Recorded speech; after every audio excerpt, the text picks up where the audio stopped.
Bonjour à tous. Aujourd'hui, je vais vous parler du film One Piece Red. En effet, il vient de sortir au cinéma. Bon, en effet, je suis un peu en retard, mais c'était plus pour le timing de la chaîne qu'autre chose. Mais voilà, on va en parler un petit peu. C'est une petite review, pas trop de montage, pas trop d'écriture, même pas du tout. Donc voilà, vous êtes prévenus. Bon, du coup, d'abord une petite partie sans spoiler, puis une partie avec spoiler. Ce sera pas très long. Donc maintenant pour la partie sans spoiler.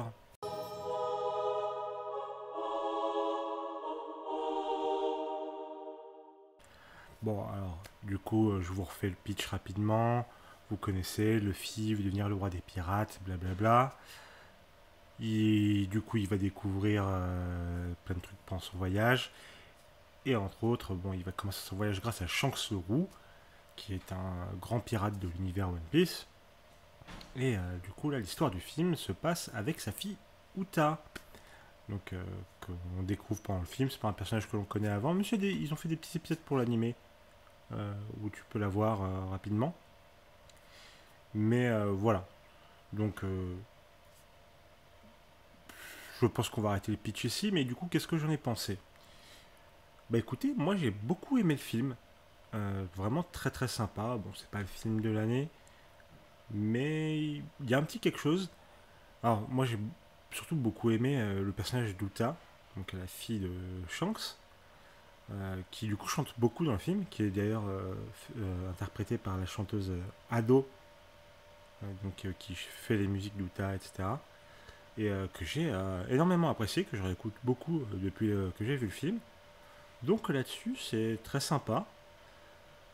Voilà. Alors il y a beaucoup de gens qui, enfin, vous connaissez l'histoire des séances avant-première, etc., qui du coup se sont plaints.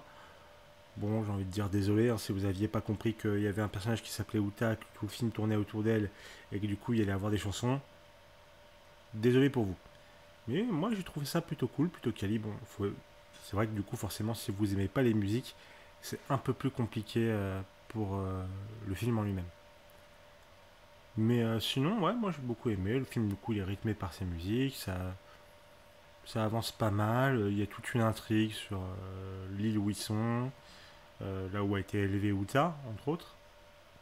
Donc, plutôt cool, plutôt bien animé. Bon, c'est pas non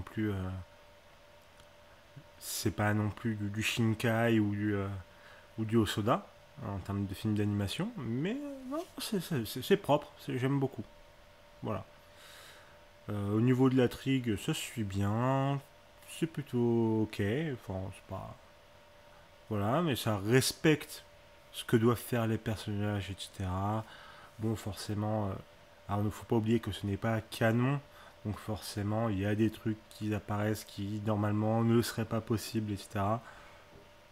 Mais, j'ai envie de dire, c'est pas canon, donc on s'en fout. Et il respecte au moins les trucs importants. Voilà. Donc, là-dessus, très très cool. Voilà, genre, globalement un avis très positif. Bon, j'aurais aimé peut-être que les personnages de l'équipage de Luffy aient un plus gros rôle dans le film. Parce que globalement, bon, ils font pas grand-chose. Mais bon, en même temps, ça commence à devenir dur vu la taille de l'équipage de leur donner tous un gros rôle sur 2 heures de film. Donc je peux comprendre. Mais bon, du coup, pour la partie sans spoil, c'était sympa, j'ai bien aimé. C'est pas le chef-d'œuvre, mais ça passe. Maintenant pour la partie avec spoil.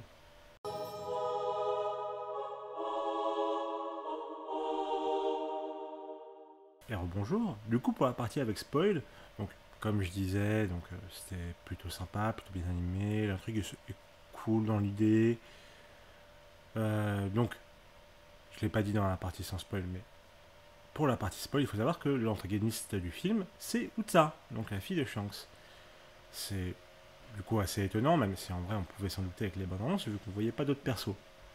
Donc, ok. Euh, Moi, j'avoue, allé un peu en mode. Comme je n'ai pas trop suivi la promo, même si j'aime bien One Piece, même si j'aime beaucoup One Piece, en fait, il faut l'avouer, je suis allé un peu en mode bon, on verra bien. De toute façon, les films, peu de chances que ce soit fou, donc ça sert à rien de trop se prendre la tête. Et du coup, bah, j'ai eu quand même la surprise, mine de rien. Je dois avouer, j'ai eu la surprise que Uta soit l'antagoniste. Et ça, bah, c'était plutôt cool. Honnêtement, j'ai plutôt trouvé ça cool. Même si du coup, l'enjeu du film, ce n'est pas tellement de... Alors, en gros, Uta enferme tout le monde dans le monde de son champ, grâce à Uta Utanumi. Et pour qu'ils vivent tous dans un monde où ils ont ce qu'ils veulent, où c'est paradisiaque, blablabla.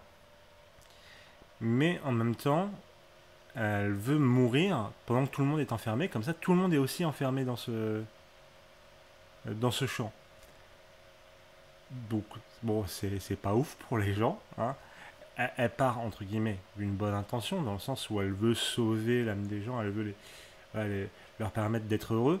Bon, sauf que c'est évidemment pas du tout la bonne manière.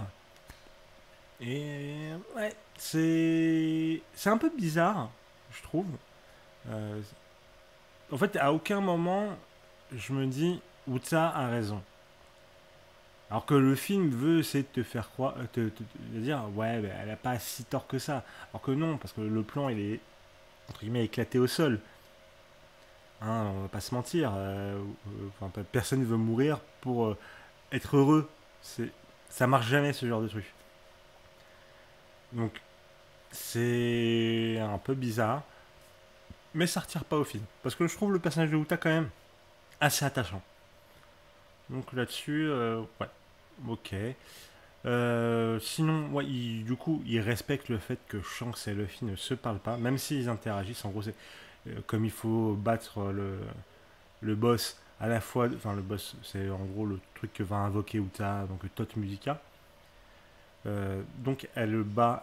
Il faut que quelqu'un le batte en même temps dans le monde du chant et dans le monde réel pour que tout le monde soit sauvé. Et du coup, Shanks et Luffy le font chacun de leur côté, et du coup, ils n'interagissent pas. Parce que Luffy et Shanks ne sont pas censés interagir avant, voilà, avant un petit moment. Hein, pour, avant quasiment la fin du manga, j'imagine. Donc voilà. Et du coup, en plus, à la fin, le personnage de Tam meurt. Et ça, bon, bah, entre guillemets, c'est assez logique, hein, parce que même si c'est pas canon, il y a quand même des éléments qui ont tendance à apparaître dans le canon. Hein, typiquement, c'était le mec de Strong World, dont j'ai oublié le nom, qui du coup, le film Strong World n'est pas canon, mais le personnage est canonique, lui, quant à lui.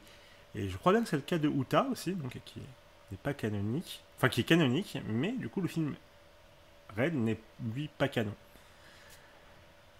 Et du coup, bon, bah, il fallait expliquer le pourquoi du comment. Ils allaient pas. Enfin, c'était soit elle se barrait avec Shanks et on se disait, oui, bon, en vrai, elle est là dans le fond à chaque fois, mais bon, elle est un peu trop forte, entre guillemets, pour que ce soit le cas.